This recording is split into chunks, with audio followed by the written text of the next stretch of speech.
여러분 인생을 편하게 살고 싶으세요? 항구에 닻을 내리고 있는 배는 아주 안전합니다.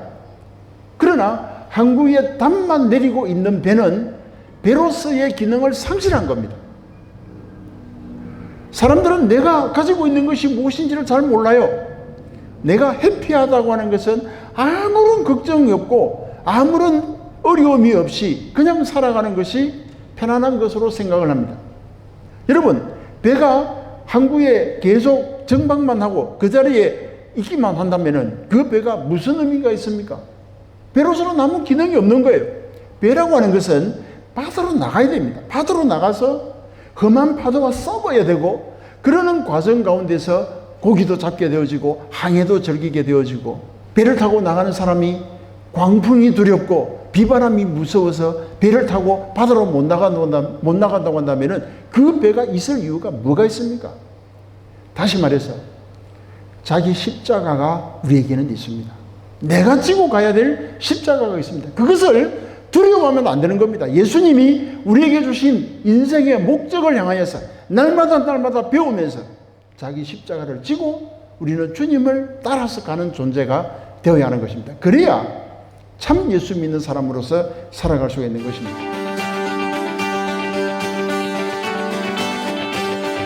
야누스는 처음과 끝을 이야기하는데 시작과 변화를 상징하는 그런 신입니다. 오늘날 이 야누스가 가장 우리의 일상생활에 잘 나타나는 것이 이제 우리가 그 유럽의 언어들 가운데 특히 1월달을 이야기할 때에 영어로 제뉴얼이라고 이야기합니다. 이 제뉴얼이라고 하는 이 기원은 로마 시대 때에 1월을 가리킬 때 사용하는 야누리우스에서 유래된 말인데, 이 야누리우스가 바로 야누스를 뜻하고 있습니다. 그래서 야누스는 이렇게 두 얼굴을 가지고 있습니다.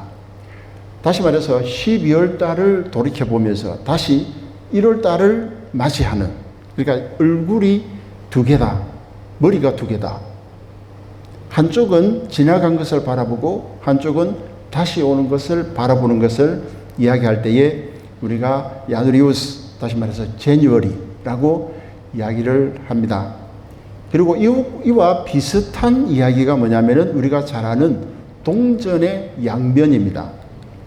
이 동전에는 헤드가 있고 테일이 있는데 이 앞면과 뒷면이 있습니다. 동전의 양면과 같은 상황을 우리가 어떻게 이야기할 수가 있겠습니까? 예를 들면은 경찰이 어떤 한 도둑을 잡았습니다. 그러면 도둑의 입장에서는 굉장한 불행입니다. 그렇잖아요? 도둑의 입장에서는 잡히지 않아야 되는데 잡혔거든요.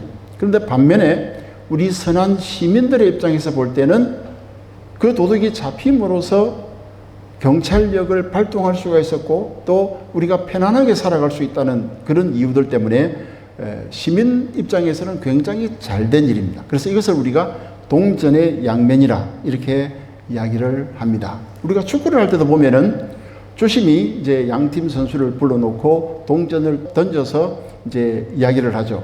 헤드냐 아니면은 테일이냐 이렇게 물어봅니다. 그래서 그 팀의 주장이 무엇을 선택을 했든지 간에 앞면이 나오든 뒷면이 나오든 그것을 가지고 이제 축구를 시작하는 것을 우리가 보게 됩니다.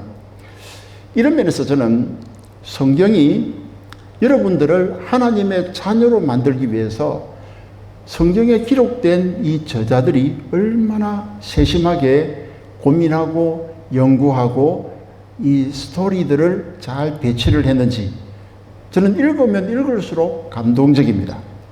우리가 에세이를 쓸 때도 리포트를 쓸 때도 어떻게 합니까? 한 주장이 있으면 그 주장에 대해서 어그리하는 부분이 있고 어게인스트 하는 게 있지 않습니까? 그 주장에 대해서 찬성하는 것과 반대하는 것을 얘들을 잘 들어서 인용을 잘 해가지고 그것에 대한 종합적인 의견으로 내 생각은 이러이러하다라고 이야기할 때에 그 주장이 굉장히 호소력이 있고 또 파워가 있고 힘이 있는 것입니다. 저는 누가복음 9장 1절에서 27절 말씀을 통하여서 예수님께서 제자들에게 하신 인생의 목적이 무엇이며 그리고 무엇을 배워야 되며 그 배운 것을 통하여서 어떻게 적용해야 되는지에 대해서 지난주에 제가 여러분들에게 말씀을 드렸습니다. 오늘날 우리가 인공지능에 대해서 우리가 많이 영향을 받고 있고 우리 실생활 속에 인공지능, AI가 굉장히 많이 들어와 있다고 말씀을 드렸습니다. 이 인공지능이 돌아가는 메커니즘이 바로 이와 같은 것입니다. 처음에 그 인공지능에다가 목적 함수를 집어넣습니다. 그리고 그 목적 함수, 다시 말해서 너는 만점이 될 때까지 열심히 공부를 해 라고 딱 집어넣어 놓으면은 이게 열심히 밤새도록 돌아가면서 이제 만점이 될 때까지 무엇을 합니까? 반복된 학습을 합니다. 리피티드 러닝을 해서 계속적으로 반복해서 그 목적이 달성할 때까지 이 인공지능은 쉬지 않습니다. 그리고 목적을 달성하면은 적용을 하게 되어지는 것입니다.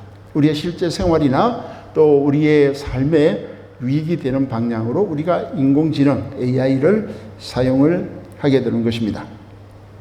우리가 살아가는 이 인공지능 메커니즘이 저는 2000년 전에 누가가 우리의 신앙생활을 하는 데 있어서도 필요하다라고 이미 그 원리들을 여러분들에게 제시했다라고 지난주에 말씀을 드렸습니다. 그 예로 저는 누가복음 9장 1절에서 27절에 나오는 예를 가지고 여러분들에게 설명을 했습니다.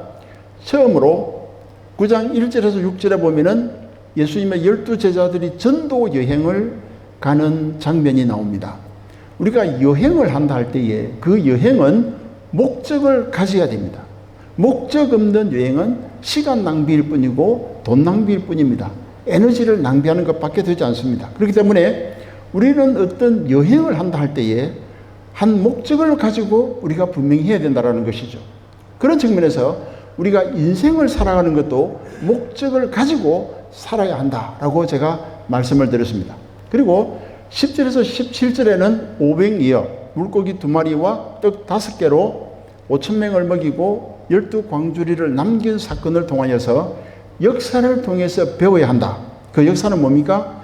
이스라엘 백성들이 출애굽할 때에 광야 40년의 삶을 살아가면서 그 광야는 아무것도 없는 곳입니다. 농사를 지을 수도 없고 양을 마음대로 키울 수도 없는 그런 아주 척박한 땅입니다.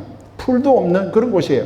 그러니까 그런 광야 생활 가운데서도 그들이 굶주린 가운데서도 하나님의 말씀을 순종하고 하나님께 영광 돌리는 삶을 살게 되어질 때에 40년 동안 만나를 내리셔서 만나라와 메추라기로 이스라엘 백성들을 먹이시고 입히신 그런 역사적인 교훈을 통하여서 너희들이 배워라 라고 하는 그런 관점에서 바로 빈들에서 베세다 들판에서 5,000명을 모아놓고 그들에게 하나님께서 예수님을 통하여서 물고기와 빵을 나누어 주시는 그런 놀라운 이적을 행했다라고 말씀을 드렸습니다. 그리고 23절에서 27절에서는 예수님께서 누구든지 나를 따라오려거든 자기 십자가를 지고 나를 쫓을 것이다 라고 이야기하면서 자기 십자가를 지고 믿음의 삶에 적용을 해라 라고 말씀을 하고 있습니다. 그러니까 분명한 전도 여행을 통해서 목적이 있어야 되고 오병이어를 통하여서 역사를 통하여서 배우는 삶을 살아야 된다. 우리도 날마다의 반복되는 삶을 통하여서 나 자신을 배우는 삶을 살아야 된다. 그리고 자기 십자가를 지고 우리가 하나님 앞에서 믿음을 완성해가는 사람이 되어야 된다라는 적용을 우리가 해야 된다고 말씀을 드렸습니다. 그렇다면 우리가 한번 제가 앞에 야누스라는 이야기도 들었고 동전의 양면이라는 말씀도 드렸는데 이렇게 전도여행과 오병이어와 자기 십자가를 통하여서 목적과 배움과 적용을 인생을 통해서 하면서 살아야 되는데 그러면 동전의 양면이 있는 것처럼 믿지 않는 사람들은 그러면 어떻게 해야 됩니까? 라고 질문할 수 있거든요. 믿지 않는 사람들의 상태는 어떻습니까? 예수님을 따르지 않는 사람들은 어떻게 해야 되는 겁니까? 라는 것입니다. 우리가 오늘 이 본문을 통해서 살펴볼 때에 앞에 있던 9장 1절에서 27절 그 말씀 사이사이에 우리 누가가 지금 그 사이사이에 말씀을 끼워 넣어서 우리가 다른 측면에서 바라보는 그들의 목적과 그들의 배움과 그들의 잘못된 적용에 대해서 이야기를 하고 있습니다. 목적과 배움과 적용에 대해서 잘못된 예들을 오늘 말씀은 이렇게 설명을 하고 있습니다. 누가복음 9장 7절에서 9절에 보면은 헤롯의 질문이 나옵니다. 이 헤롯 왕이 예수님은 도대체 누구인가? 예수님이 누구신지에 대해서 알고 싶어서 만나기를 아주 기다렸다라는 내용이 나옵니다. 이것을 통하여서 헤롯은 잘못된 목적을 가지고 예수를 만나려고 했습니다. 그렇기 때문에 잘못된 목적의 예를 우리가 7절에서 9절을 통해서 알 수가 있습니다. 그리고 18절에서 22절에 보면은 우리 예수님께서 가이사랴 빌립보에서 제자들에게 이야기를 합니다. 500여의 이적을 행하고 난 다음에 물어보는 거죠. 도대체 사람들은 나를 누구라고 하느냐? 라고 물었을 때에 제자들이 대답을 합니다. 뭐라고 이야기합니까? 예수님, 당신을 어떤 사람들은 세례 요한이라 그러고 어떤 사람은 엘리야라 그러고 어떤 사람은 옛 선지자 중에 한 사람이 살아났다라고 이야기합니다. 라고 이야기합니다. 그때 우리 예수님께서 그래? 그렇다면 너희들은 나를 누구라고 하느냐? 라고 물어볼 때에 베드로가 뭐라고 이야기합니까? 하나님의 그리스도입니다. 다른 성경에는 주는 그리스도시요 살아계신 하나님의 아들입니다. 라고 대답을 합니다. 28절에서 36절 오늘 제가 여러분들이 읽어준 그 말씀에는 이 베드로의 엉뚱한 제안이 있습니다. 베나산에서 우리 예수님께서 변화되어져서 모세와 엘리야와 함께 대화를 나누는 장면을 보고 비몽사몽간에 일어나가지고 정신을 차려가지고 이제 베드로가 예수님께 어떤 이야기를 합니까? 예수님, 우리 그냥 이 산에서 사는 것이 좋기 때문에 저 복잡한 머리 아픈 골치 아픈 세상에 내려가지 말고 여기다가 초막 3개를 지으면 좋겠습니다. 하나는 예수님을 위하여, 하나는 모세를 위하여, 다른 하나는 엘리야를 위하여. 그래서 우리가 여기서 그냥 영원히 살겠으면 좋겠습니다. 라고 지금 적용을 잘못한 그런 베드로의 예를 우리가 살펴볼 수가 있습니다. 그렇다면 우리가 오늘 이 말씀을 통하여서 우리가 복음의 중심이며 핵심인 예수님은 도대체 어떤 분이겠습니까? 예수님은 헤롯이 정말로 죽였다가 살아난 세례 요한이겠습니까? 아니면은 800년 전에 나타났던 그 엘리야가 부활해서 나타난 그런 사람이겠습니까? 우리는 누가복음에 나타난 예수님에 관한 이 기사들을 읽고 난 다음에 예수님이 누구신지를 우리는 분명하게 알아야 하는 것입니다.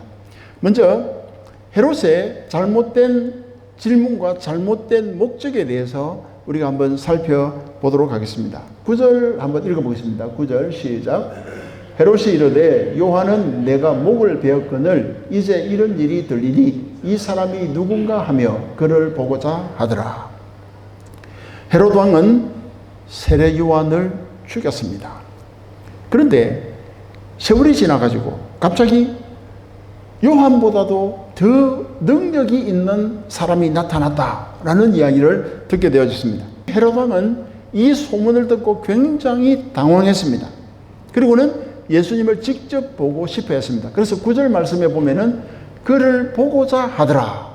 그를 보고자 하더라. 그런데 이게 하더라라는 이 말입니다. 하더라는 이 말이 헬라어에서는 에제테이라는 에제테이. 근데 이게 에제테이의 원형이 뭐냐면은 제테오라는 제테오. 이 제테오라는 말의 뜻이 뭐냐면은 무엇을 간절히 찾다라는 겁니다. 그를 보고자 하더라. 예수님을 간절히 만나고 싶어서 찾았다라는 그런 말입니다. 헤롯이 예수님을 간절히 보고 찾았던 이유가 있습니다. 그 이유에 대해서 누가는 23장에서 누가복음 저 뒤에 가서 헤롯의 그 목적을 분명하게 이야기합니다. 한번 읽어보겠습니다. 시작. 헤롯이 예수를 보고 매우 기뻐하니 이는 그의 소문을 들었으므로 보고자 한 지 오래였고 또한 무엇이나 이적 행하심을 볼까 바랐던 연고로라. 바랐던 이유라 라는 이야기죠. 여러분 무엇이나 이적 행하심을 볼까 했기 때문에 예수님이 우리의 메시아이고 구주이신 것에 대해서는 헤롯이 관심이 없습니다. 헤롯을 통하여서 병자가 낫는다든지 죽은 자가 살아난다든지 이런 것을 직접 눈으로 보고 싶었던 거죠. 베세다 들판에서 물고기 2마리와 떡 5개로 5,000명을 먹이고 12광주리를 남긴 이 놀라운 이적을 행했잖아요. 그런 식으로 예수님을 만나면 좀 뭔가 나에게 경제적인 유익이 있을래나? 병을 고치는 놀라운 이적이 일어날 거나? 이런 기대감을 가지고 예수님을 찾았다라는 겁니다. 간절히 찾았다라는 것입니다. 우리는 이러한 태도를 통하여서 우리가 오늘날 예수를 믿는 사람들의 잘못된 모습들을 발견하게 되어집니다. 우리는 예수님을 찾을 때 예수님이 정말로 나의 구세주시고 나를 구원하신 메시아다는 그 사실에다가 초점을 맞추어서 우리가 예수님을 만나야 되는데, 내가 예수 믿으면은 내가 돈을 좀 벌려나? 내가 예수를 믿으면은 좀 경제적으로 좀 좋아지려나? 이런 식의 생각을 가지고 우리가 예수를 만나면 안 된다라는 것이죠. 우리가 예수를 믿는데 내가 예수를 믿음으로 나의 이 질병이 고쳐지려나? 이런 생각을 가지고 예수를 믿어서는 안 된다라는 것을 이야기를 하고 있습니다. 헤롯의 이야기를 누가가 기록한 이유가 무엇이겠습니까? 예수님을 만나고 예수님과 대화를 나누는 그 목적이 잘못되어졌다라는 것을 우리에게 가르쳐 주기 위해서 그렇게 누가는 헤롯을 우리에게 소개를 하고 있는 것입니다. 여러분, 목적이 빗나가면, 목적이 잘못되면 절대 우리는 원하는 꿈을 이룰 수가 없습니다.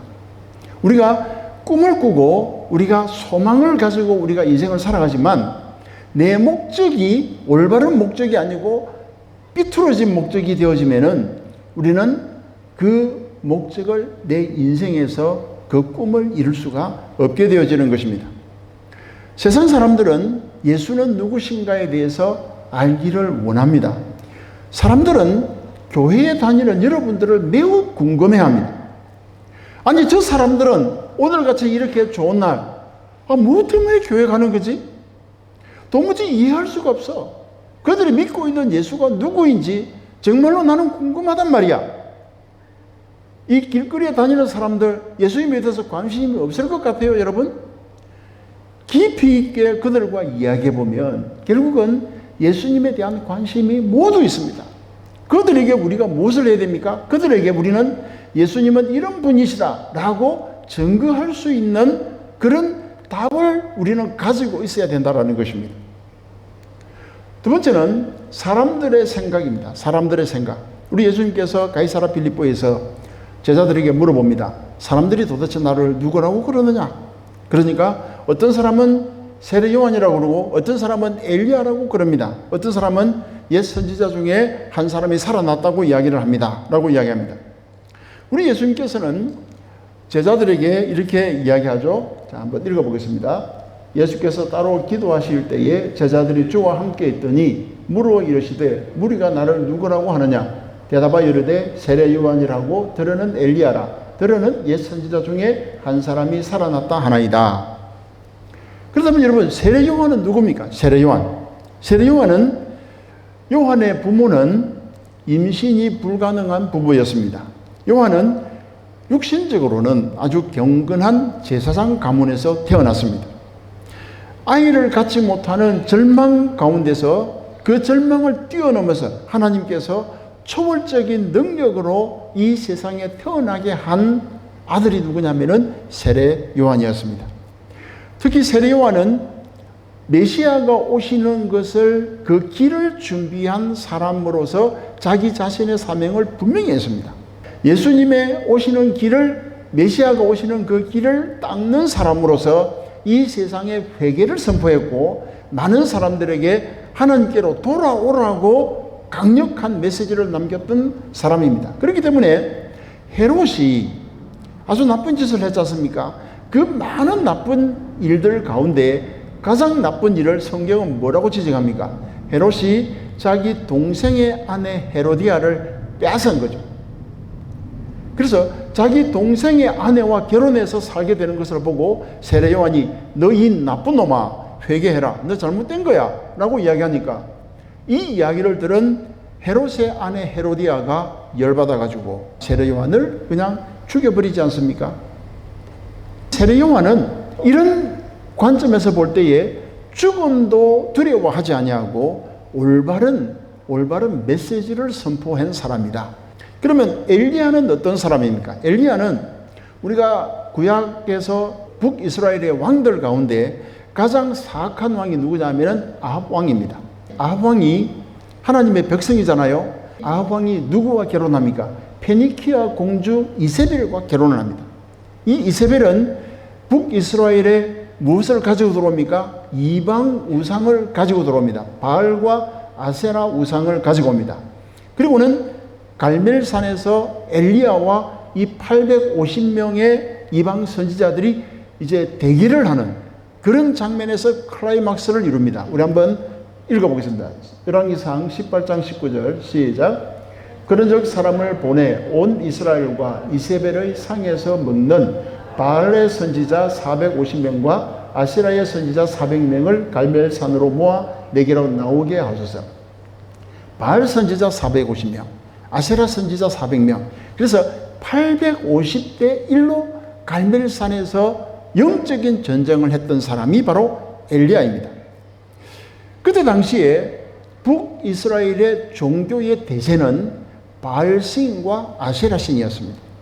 이 바알과 아세라는 풍요를 상징하는 신입니다. 그러니까 요즘으로 이야기하면은 물질 만능주의, 황금 만능주의, 돈이 최고야, 뭐니 해도 머니가 최고야, 이렇게 말하는 겁니다. 바꾸어 이야기하면 이 세상에서는 눈에 보이지 않는 하나님은 필요 없어, 내 눈에 보이는 돈이 최고야 라고 이야기하는 그런 엄청나게 어두운 그런 시절을 살고 있었던, 자기의 사역을 감당했던 그와 같은 분이 누구냐면 바로 엘리야다라는 것입니다. 게다가 이 풍요의 우상에 사로잡혔던 이 이세벨은 850명을 엘리야가 전부 다 그리시네가에 가서 전부 다 목을 쳐서 다 죽이잖아요. 전부 다 죽여버리고 나니까 이세벨이 엘리야에게 뭐라고 경고를 합니까? 한번 읽어보겠습니다. 이세벨이 사신을 엘리야에게 보내어 이르되 내가 내일 이맘때에는 반드시 내 생명을 저 사람 중 한 사람의 생명과 같게 하리라. 그렇게 하지 아니하면 신들이 내게 벌 위에 벌을 내림이 마땅하니라 한지라. 이세벨이 얼마나 독합니까? 자기 선지자 850명이 죽었다고, 그리고 하나님의 종인 엘리야 너 결코 살아남지 못해 라고 지금 경고를 합니다. 이 말을 들은 엘리야가 얼마나 두려웠던지 브엘세바로 도망을 갑니다. 그리고는 그 브엘세바에서 광야길로 자기 종이고 뭐고 다 놔두고 아무도 찾지 못하게 자기 혼자 들어가 버립니다. 이처럼 엘리야도 세례 요한처럼 자기 목숨이 위험함에도 불구하고 하나님의 메시지를 선포했던 사람입니다. 놀라운 것은 엘리야가 갈멜산에서 바알과 아세라 신의 선지자 850명과 싸워서 승리했음에도 불구하고 그 바알신과 아세라 그 선지자들을 다 죽였음에도 불구하고 북이스라엘에서는 회개의 역사가 일어나지 않습니다. 여러분 놀랍지 않습니까? 하나님께서 3년 6개월이나 이스라엘 백성들에게 가뭄을 허락했고 그들이 정말 고통 가운데 있었는데 엘리야를 통하여서 불로서 응답하신 그 하나님의 그 놀라운 역사를 보고도, 비를 쏟아주시는 그 하나님의 놀라운 역사를 보고서도 북이스라엘 백성들은 아무도 회개하지 않습니다. 아무도 하나님께 돌아오지 않습니다. 엘리야의 삶이 우리에게 주는 교훈이 무엇입니까? 엘리야처럼 하나님의 부르심을 받았다 할지라도, 우리가 믿음 가운데 열심히 이 세상 속에 살아간다 할지라도 이 세상 속 사람들, 우리가 살고 있는 사회가 변화되지 않을 수 있다는 겁니다. 우리는 가슴이 뜨겁고 예수 믿는 것 때문에 즐겁고 우리가 이 세상 속에서 무엇이든 할 수 있는 능력을 가진 그런 하나님의 백성임에도 불구하고 이 세상은 변하지 않는다.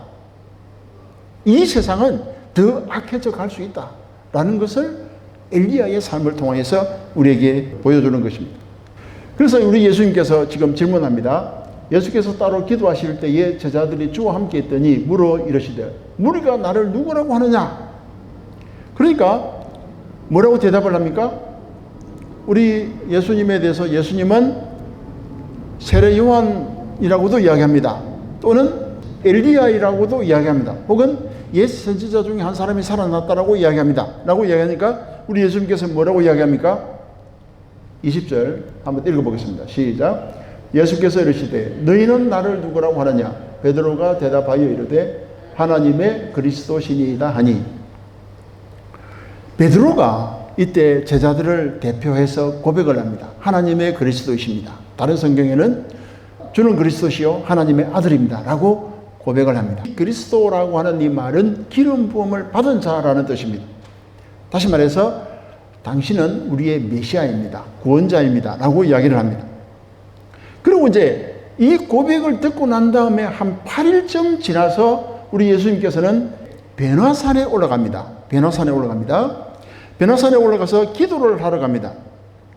기도를 하는 가운데 우리 예수님의 모습이 바뀌게 되어집니다. 우리 예수님께서 부활하시고 난 다음에 엠마오로 가는 두 제자들이 예수님을 몰라봤잖아요. 마찬가지로 변화산에서 우리 예수님께서 모습이 변모합니다. 변하게 되어집니다. 그리고는 옷에 빛이 났습니다. 이때 우리 예수님과 함께 이야기하던 사람들이 있었는데 그 사람들이 누구냐면 그 유명한 모세와 엘리야였습니다. 우리 예수님께서 변화산에서 모세와 엘리야와 함께 대화를 나누었다라는 이야기는 우리 예수님은 누구라는 이야기입니까? 모세는 아니다라는 이야기죠. 최소한 엘리야는 아니다라는 것을 증명을 하고 있는 겁니다. 왜냐하면 지금 눈앞에 모세 그리고 엘리야와 함께 대화를 하고 있기 때문입니다. 그래서 베드로는 자다가 일어나가지고 이 모세와 엘리야 예수님이 함께 대화를, 다시 말해서 예수님의 죽음에 대해서 이야기하는 그 모습을 보고 얼떨결에 어떤 이야기를 합니까? 우리 한번 읽어보겠습니다. 시작. 두 사람이 떠날 때에 베드로가 예수께 여짜오되 주여 우리가 여기 있는 것이 좋사오니 우리가 초막셋을 짓되 하나는 주를 위하여 하나는 모세를 위하여 하나는 엘리야를 위하여 하사이다 하되 자기가 하는 말을 자기도 알지 못하더라. 지금 너무너무 놀래가지고 정신이 분명히 깨기는 깼는데 자기가 지금 무슨 말을 하는지도 모를 정도로 당황해서 하나는 예수님을 위하여 하나는 모세를 위하여 하나는 엘리야를 위하여 초막을 짓고 여기에서 살았으면 좋겠습니다. 이렇게 지금 잘못된 적용을 하고 있다는 이야기입니다. 이 이야기를 듣자 갑자기 하나님께서 항상 임재하실 때는 어떻게 나타납니까? 구름이 나타납니다. 35절 구름 속에서 소리가 나서 이르되 이는 나의 아들 곧 택하심을 받은 자니 너희는 그의 말을 들으라. 우리 예수님이 누구라는 이야기입니까? 하나님의 아들이다. 그렇기 때문에 너희들은 그의 말을 들으라. 저는 누가복음 9장 1절에서 36절 말씀을 가지고 여러분들에게 말씀을 2주간에 드려서 목적과 배움과 적용에 대해서 여러분들에게 말씀을 드렸습니다. 이것은 대칭적 구조를 가지고 있습니다. 아주 야누스의 두 얼굴, 동전의 양면과 같은 그런 내용으로 이 말씀이 기록이 되어져 있습니다. 첫 번째는 우리 예수님께서 1절에서 6절의 제자들을 전도 여행을 보냅니다. 그래서 너희들이 인생의 가장 중요한 목적은 예수님을 아는 것이고 다른 사람들에게 예수님을 전하는 것이다. 그것이 우리 인생의 목적이 되어야 된다. 왜냐하면 그 목적은 우리 인생을 영원한 삶으로 인도하기 때문이다 라고 이야기를 했습니다. 그리고 500여의 기적을 통해서 광야 40년의 그 역사적인 경험들, 그런 삶들을 우리가 신약시대에 와서도 결코 잊어버리지 아니하고 구약에 있는 그 모든 것은 필요 없다가 아니라 그런 역사적인 팩트를 가지고 우리가 배우고 교훈을 받아서 나 자신을 발전시켜 나가야 된다. 그래야 목적에 도달할 수 있다라고 이야기를 합니다. 그리고는 자기 십자가를 지고 나를 따를 것이다. 우리는 이 세상을 살아갈 때에 십자가를 지지 아니하고 무언가를 이루려고 하는 사람은 정말 이상한 사람입니다. 내가 노력하지 아니하고 내가 고생하지 아니하고 내가 애쓰지 않고 어떤 목적을 달성할 수가 없습니다. 자기 십자가를 지는 가운데서 많은 것을 배우게 되어집니다. 인생을 배우고 우리 인간관계를 배우게 되어지고 사람과 사람과의 그 모습이 어때야 된다는 것을 깨달아 알게 되어짐으로써 차츰차츰 성숙해서 우리가 바라는 목적을 달성할 수 있게 되어지는 것입니다. 그런데 이게 지금 완전히 대칭 구조로 되어 있는데 지금 헤롯의 질문을 보세요. 예수님을 만났으면 좋겠다. 그가 누구인지 참 궁금하다. 그런데 왜? 목적이 뭡니까? 그로부터 어떤 이적이 일어나는지. 우리가 헤롯이 예수님을 만나려고 했던 잘못된 목적을 가지고 있었다.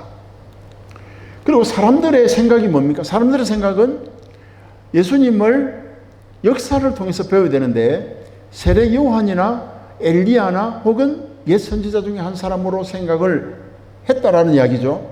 그 말은 우리 예수님은 뭐라고 얘기했습니까? 변화산에서 모세와 엘리야와 함께 대화를 나누는 것을 통하여서 우리 예수님은 그들이 아니다 라고 분명히 이야기를 하고 있습니다. 그래서 그들은 잘못된 배움을 가지고 있습니다. 그들은 예수님이 행하는 이적을 바라보면서 세례 요한이 살아났나? 엘리야가 살아났나? 이런 식으로 생각을 했다라는 겁니다. 그러니까 핵심을 제대로 찌르지 못했다라는 것이죠. 베드로는 엉뚱한 제안을 했습니다. 다시 말해서 자기 십자가를 지고 나를 쫓으라라고 했는데 베드로는 변화산에서 그 예수님과 모세와 엘리야가 함께 대화를 나누는 그 천상의 황홀한 모습을 바라보고 그 천상에서 머무르기를 원했던 것입니다. 이 땅에 내려와서 골치 아픈 이 세상 이것은 다 집어치워버리고 이 세상 삶은 전혀 관계가 없이 우리는 그저 천국 소망만 가지고 살아가면 된다. 이런 식으로 베드로는 잘못 적용을 했다라는 것입니다. 우리 예수님의 십자가는 어떤 겁니까? 우리가 어떻게 우리 예수님을 제대로 이해하고 우리의 삶에 적용을 해야 되겠습니까? 우리는 어떤 일을 이루기 위하여서는 어떤 과정을 통과를 해야 됩니다. 우리가 학교에서 공부를 할 때 시험을 치잖아요. 시험이 없는 학생은 발전이 없습니다. 시험은 학생들의 발전과 그 학업이 얼마만큼 배운 것이 얼마만큼 이해를 하고 있는지를 확인하기 위해서 시험을 치르는 것이지 않습니까? 아기가 태어났어요. 아기가 태어났으면 이 아기가 이제 배밀이도 하고 또 뒤집기도 하고 그리고 기어다니기도 하고 그리고는 서기도 하고 그래서 벽에 모퉁이에다 딱 이 모서리 벽에다가 세워 놓으면은 얘가 겁이 나서 한 발짝도 못 떼고 있다가 그게 훈련이 되고 그러다 보면은 한 발짝 두 발짝 떼게 되어지고 엄마가 또 아빠가 그 아이를 받아주면서 안전하다라는 것을 깨닫고 이 아이는 열심히 연습을 해서 걷는 연습을 해서 지금 여러분 걸어 다니는데 연습하는 분 계세요? 아니잖아요. 자연스럽게 걷는 거잖아요. 우리가 스포츠를 할 때도 내가 어떤 한 기술, 테크닉을 가지려고 하면은 하루아침에 되는 거 아니에요. 여러분, 일반적인 원리가 그렇습니다. 일반적인 원리가 우리가 예수를 잘 믿는 것도 자기 십자가를 지는 것도 하루아침에 내가 자기 십자가를 질 수 있는 게 아니에요.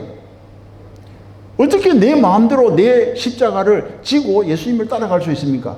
목적이 분명하지 않은데 우리가 삶을 통하여서 배우지 않는데 어떻게 자기 십자가를 질 수가 있겠어요?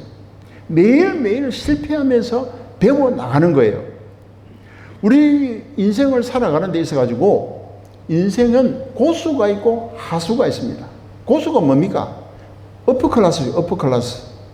어퍼클래스가 가지고 있는 사람들이 가지고 있는 생각이 있고 하수, 로우 레벨 퍼슨. 이 하수는 어떤 생각을 가지고 있습니까? 고수는 모든 일을 할 때에 한 가지 일에 집중합니다. 한 가지 일에. 그래서 우리가 어떤 사람, 성공한 사람들의 이야기를 들어보면은 대체적으로 어떤 이야기를 합니까? 내가 한 음문만 팠습니다. 이런 이야기를 합니다. 그런데 로 레벨 퍼슨은 하수는 뭐라고 이야기합니까? 내가 오늘은 이거 한번 해볼까? 내일은 저거 한번 해볼까? 이거 하면 성공할 수 있을까? 저거 하면 성공할 수 있을까? 이것도 건드려보고 저것도 건드려보고 머릿속에 수만 가지의 생각이 들어있습니다. 그 수만 가지 생각을 하나로 못 만들기 때문에 성공하지 못하는 거예요. 꿈을 꾸는 사람들은 한 가지 일에 집중을 하는 겁니다. 예수님은 나를 구원한 구원자라는 확신을 가지고 예수님께서 우리에게 분명한 목적과 배움과 적용을 하라라고 이야기했으면 거기에 대해서 올바른 목적과 올바른 배움과 올바른 적용을 통하여서 우리가 영역 간에 성공하는 삶을 살아갈 수가 있는 것입니다. 여러분 인생을 편하게 살고 싶으세요? 항구에 닻을 내리고 있는 배는 아주 안전합니다. 그러나 항구에 닻만 내리고 있는 배는 배로서의 기능을 상실한 겁니다. 사람들은 내가 가지고 있는 것이 무엇인지를 잘 몰라요. 내가 해피하다고 하는 것은 아무런 걱정이 없고 아무런 어려움이 없이 그냥 살아가는 것이 편안한 것으로 생각을 합니다. 여러분, 배가 항구에 계속 정박만 하고 그 자리에 있기만 한다면 그 배가 무슨 의미가 있습니까? 배로서는 아무 기능이 없는 거예요. 배라고 하는 것은 바다로 나가야 됩니다. 바다로 나가서 험한 파도와 싸워야 되고 그러는 과정 가운데서 고기도 잡게 되어지고 항해도 즐기게 되어지고 배를 타고 나가는 사람이 광풍이 두렵고 비바람이 무서워서 배를 타고 바다로 못 나간다고 한다면 그 배가 있을 이유가 뭐가 있습니까? 다시 말해서 자기 십자가가 우리에게는 있습니다. 내가 지고 가야 될 십자가가 있습니다. 그것을 두려워하면 안 되는 겁니다. 예수님이 우리에게 주신 인생의 목적을 향하여서 날마다 배우면서 자기 십자가를 지고 우리는 주님을 따라서 가는 존재가 되어야 하는 것입니다. 그래야 참 예수 믿는 사람으로서 살아갈 수가 있는 것입니다. 베드로의 고백처럼 나의 주 나의 하나님이시기 때문에 우리는 그분을 절대로 믿고 신뢰할 수 있기 때문에 우리는 어떤 상황 가운데서도 세례 요한과 엘리야처럼 내가 죽는 한이 있더라도 하나님 앞에서 하나님의 뜻대로 하나님의 목적을 이루는 삶을 살겠다라는 결단을 내릴 수 있는 것입니다. 오늘 주신 이 말씀 기억하시면서 이번 이 한 주간도 정말로 하나님께서 여러분들에게 원하는 삶의 목적이 무엇인지 여러분의 삶을 통하여서 배우고 잘 적용해서 승리할 수 있는 저와 여러분들이 되시기를 주님의 이름으로 축복합니다.